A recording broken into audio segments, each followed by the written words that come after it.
What's up, Pitt fans? Welcome back to another Pitt mailbag here on the Post-Gazette Sports Now YouTube channel. I'm Noah Hiles. He is Chris Carter. We are your Pitt beat reporters. And Chris, like the position that we will be talking about on this show, we had to make a little audible, a little last-second change of plans before we recorded. We received a whole bunch of questions about a lot of topics, but then about an hour before we were set to record Monday afternoon, some news broke.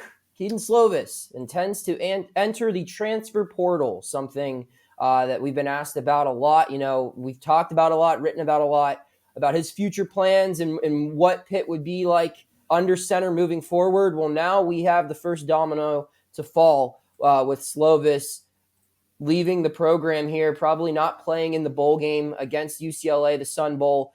And Carter, it's been a wild afternoon. It's been wild. Also, Khalil Anderson announces he's going to the transfer portal. Of course, not as big news as Keaton Slovis. No offense to Khalil Anderson, but the starting quarterback. It's not too surprising. I mean, it's obvious Keaton Slovis wasn't a fit, and I guess if we're going to start with what went wrong with this marriage that was was proposed, Keaton Slovis was reportedly coming to Pitt in December of last year, so not even a full year of him being at the program. But I think that and you and I saw this all season long, he looked out of sync so much with his team, whether it was his receivers, whether it was the short passing game they tried to get him to buy into early, then eventually the deep passing game that they weren't able to establish until really the Miami game when he got 3 touchdowns to Jared Wayne. But I think that it was just Keaton Slovis isn't the fit for what Pitt was trying to do this year. He needs more of a type of Pac-12 type of offense that allows him to stand in the pocket, throw from a well-protected position, and get it to really athletic receivers who are going all over the field. Pitt wasn't that type of offense when you have a run-first team. Yeah, and I think, for this show, I think we can break it down into like 3 things. Like you said, we'll start off by going over what went wrong. And I also think that we need to talk about what Pitt can learn from this whole situation that unfolded the entire year with Slovis, and then we'll wrap up the show by talking about what the Panthers intend to do now, what we think they will do now. But going off of what you said, Chris, on what went wrong, I mean, it's hard to speculate on the whole Cignetti-Slovis relationship because, like you said, they came in around the same time. Keaton came in less than a month before him. You would like to think that maybe he would have known something about what they had in mind as far as offensive coordinators go by that time. But you never know. You don't know for sure. Right.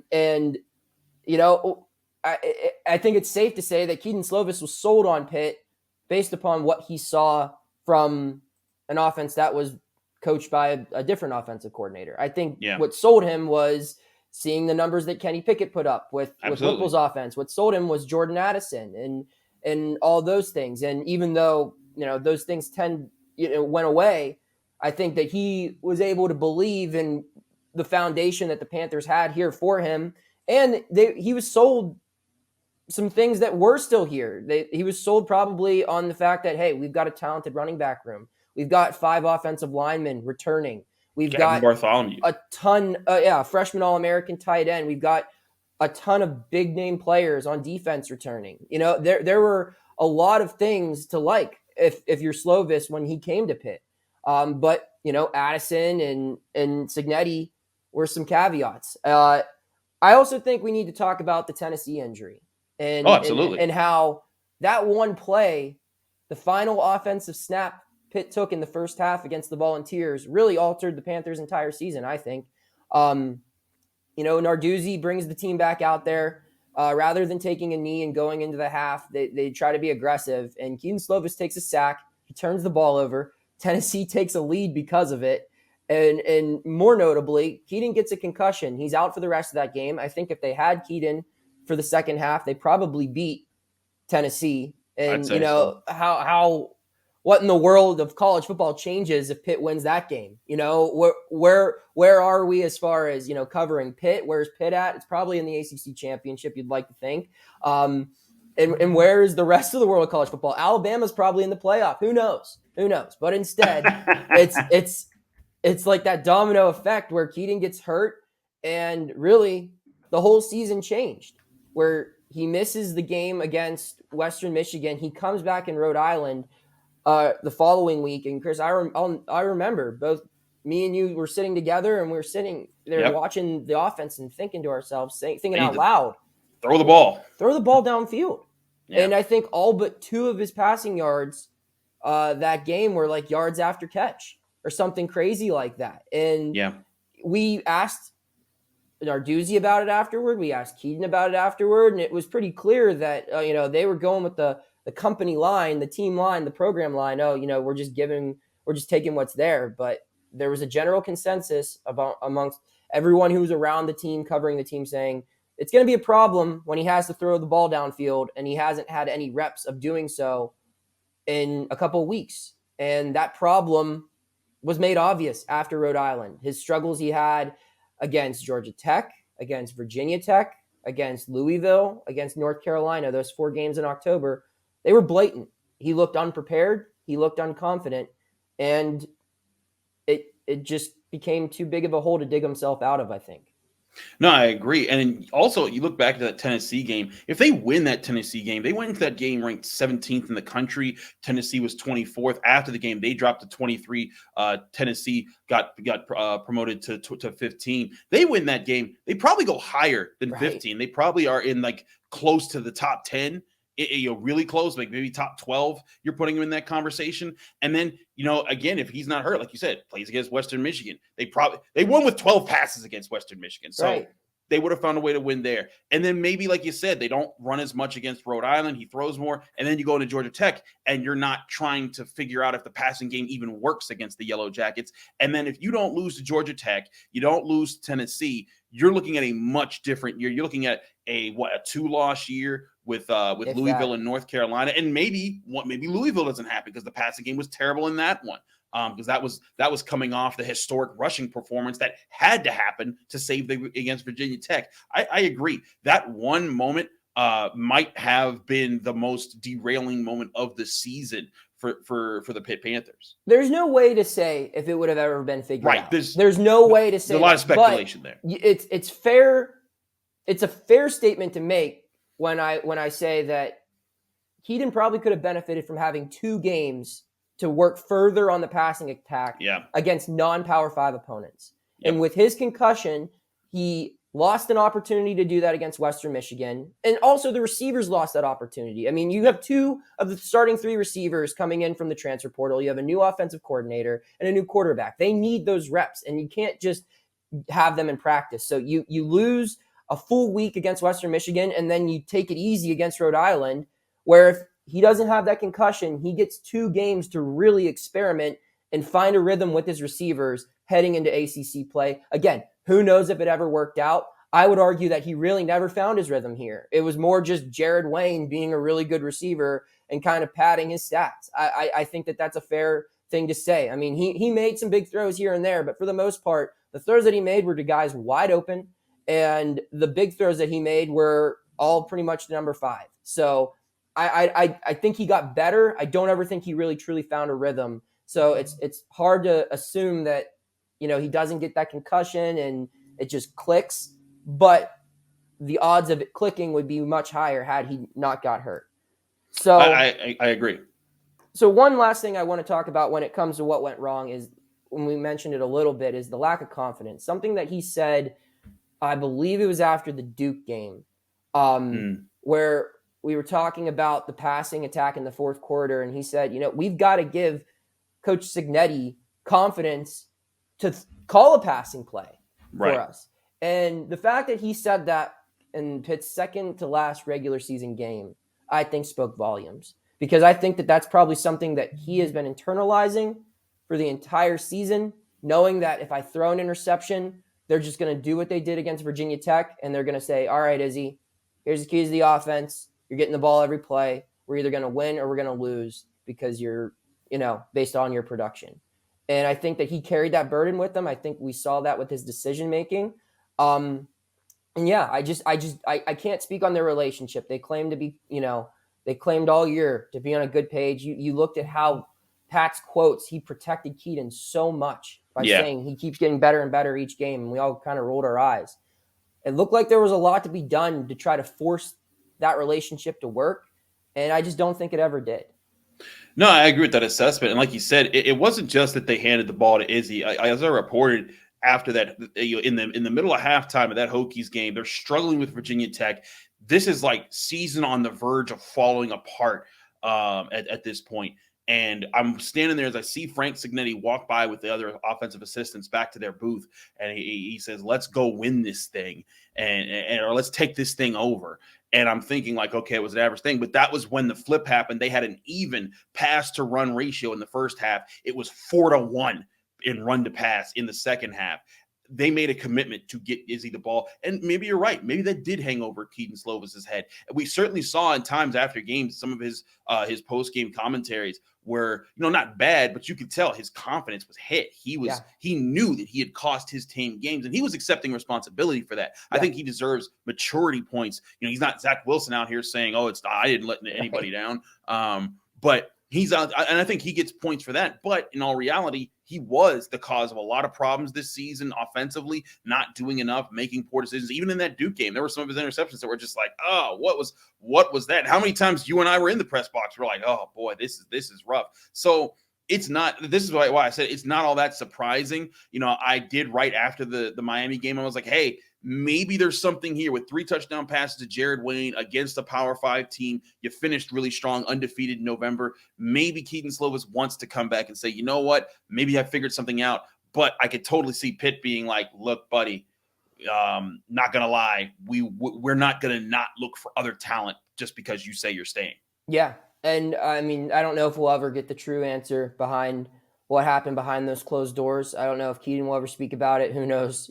Right. Who knows what Pat's going to say and if that's, what actually happened or not or whatever. And that's fair. I mean, they don't have to be open and obvious and clear about everything. They got to run their operation the way they want to run it. But it's certainly interesting to try to figure out what went wrong, because if they got the quarterback situation right this year, this team probably is a 10-win team. It's probably playing Clemson last weekend in the ACC championship. It's probably in a better bowl than the Sun Bowl. While the Sun Bowl is a good bowl, it probably could be in a New Year's Six Bowl or something a little better than the Sun Bowl if it just got a little bit better play from the guy they had under center. So before we move on to what's now, I want to ask, Chris, what is something Pitt can learn from this? Because it's very rare when you see one position kind of derail the maximum potential of a season, but I think we did see that this year. So what can Pitt learn as far as,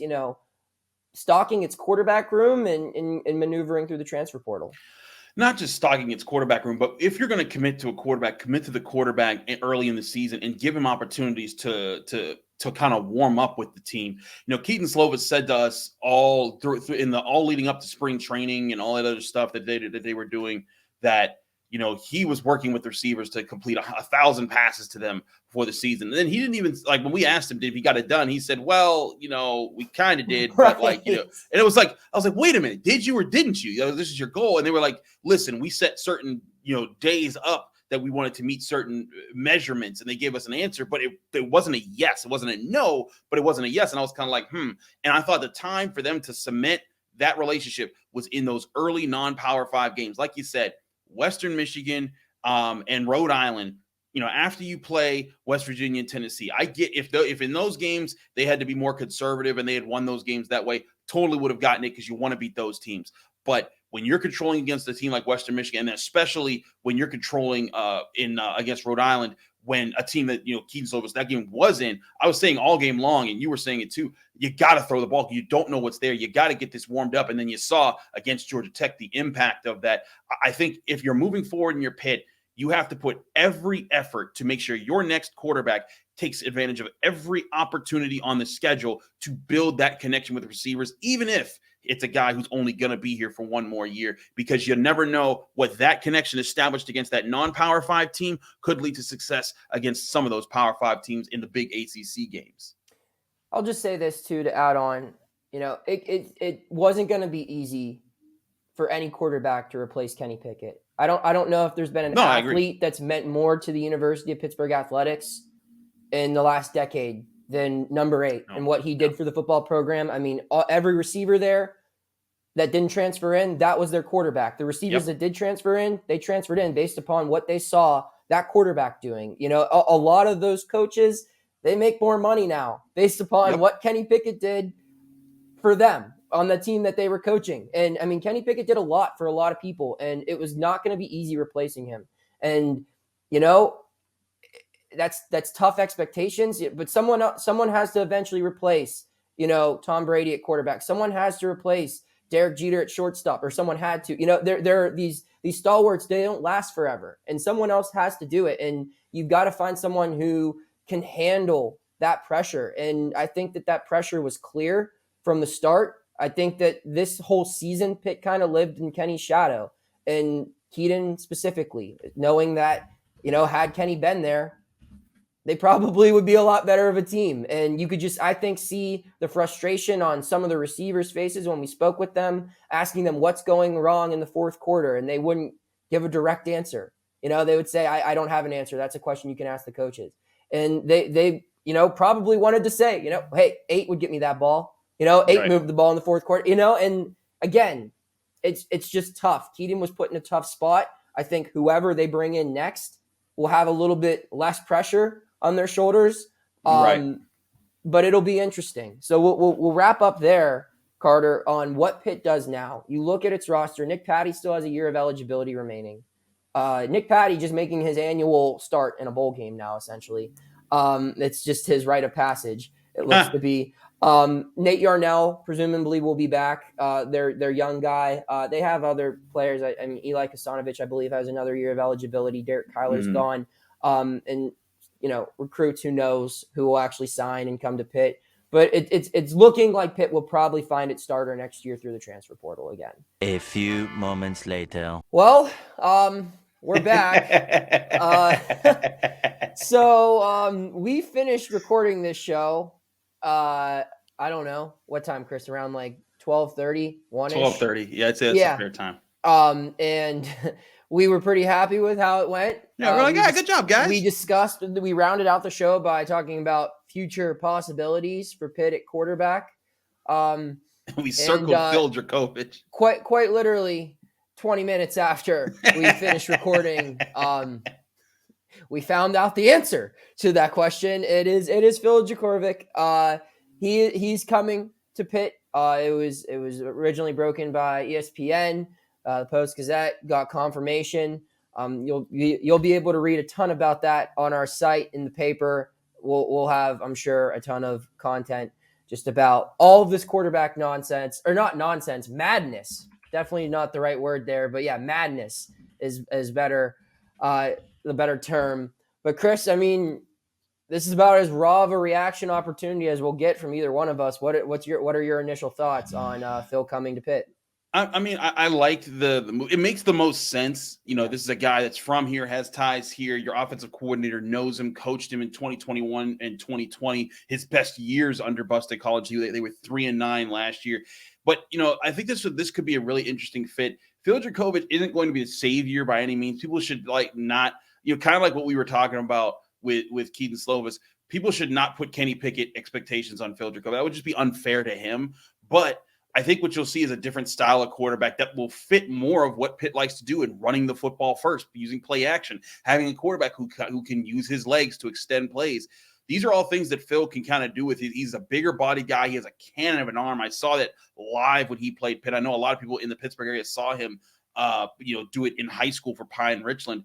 But, you know, this is an interesting get in the portal and a clear starter for next season. It makes you wonder what kind of, you know, conversations were had behind closed doors between Narduzzi's staff and both of these guys. Was it hey, Keaton, this guy's coming, just letting you know. And he was like, all right, I'm out.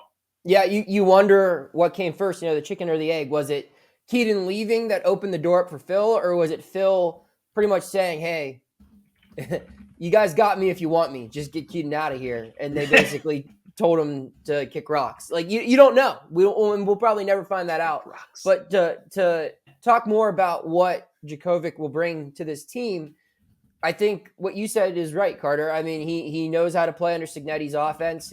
His best year in college was when Cignetti was his offensive coordinator. And I think, regardless of who is back on Pitt's offensive line next year, it will be the best offensive line Phil has had since he's been at Notre Dame.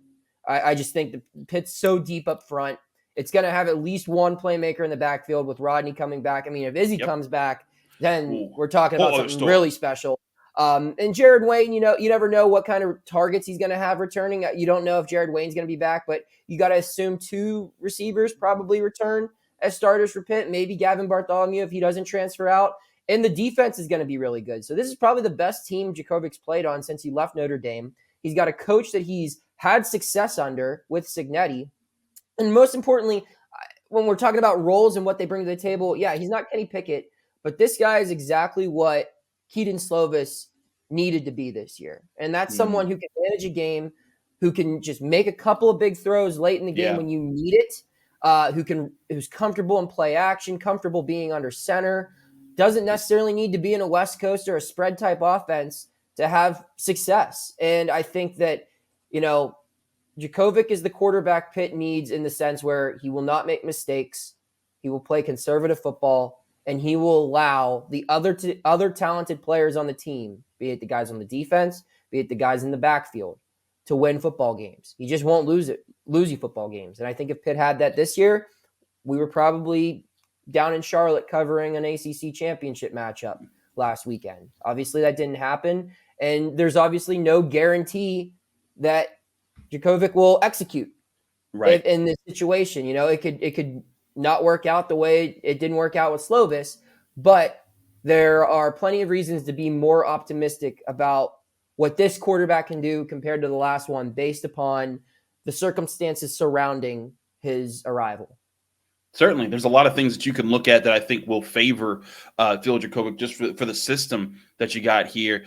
And again, Keaton Slovis, I think, was a guy who, and we kind of talked to him this earlier, but he needed to be in a system where he's going to stand in the pocket, have lots of receiving options all over the field, and run that spread. And if you're running the spread a lot more, you're not favoring your offensive line that the entire group committed to return from 2021. You're not favoring Izzy Abanikanda. You're not favoring Rodney Hammond. You're not favoring the things that were the strength that carried Pitt through this season. And I think that's what Frank Cignetti was trying to do, is favor those guys and hope that Keaton Slovis could work his way into fitting the Pitt offense. It just never came to pass. For Jurkovec, I mean, I think that there needs to be a clear message like, Phil, this is the offense. This is what you're playing. Granted, I think he'll be much more used to it with a coach that he knows and, not coming from the Pac-12.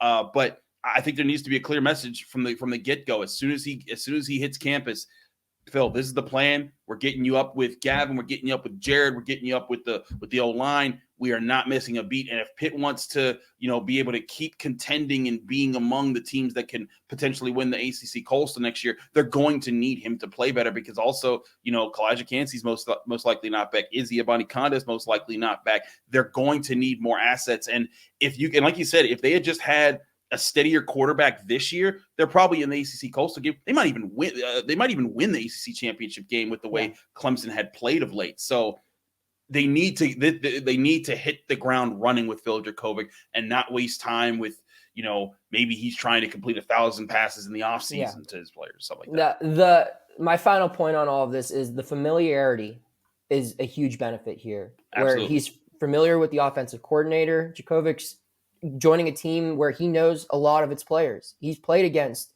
David Green in high school. He's played against, a lot of these Whippeal kids or City League kids who maybe he didn't even play against them, but they definitely went to the same camps together. He knows a lot of these kids because there are other Western Pennsylvania kids who grew up in this area who play for Pitt that they're familiar with each other. So he's going to hit the ground running, I think, just from that. And then the familiarity against opponents. This guy's played in the ACC. He's been a starting quarterback. He's faced a lot of the defenses that Pitt will probably see next year with the Coastal Division not existing. They can play anyone in the ACC. Phil's played as a starter for multiple seasons at Boston College. Phil's played a lot of them. So it should be interesting. It's definitely been an interesting day for us. Hope you enjoyed how we kind of spliced these two recordings together into one. Hit that subscribe button if you haven't already. And we'll see you next time, where hopefully things are a little bit more calm. But if not, we'll still be there to provide some analysis here on the Post-Gazette Sports Now YouTube channel. Thank you for checking out this content from Post-Gazette Sports. If you liked the video, please like it and subscribe to our YouTube channel. If you enjoyed it on Apple Podcasts, please rate us 5 stars on Apple Podcasts. For 6 months of digital access to post-gazette.com for just $6, click the link down in the description.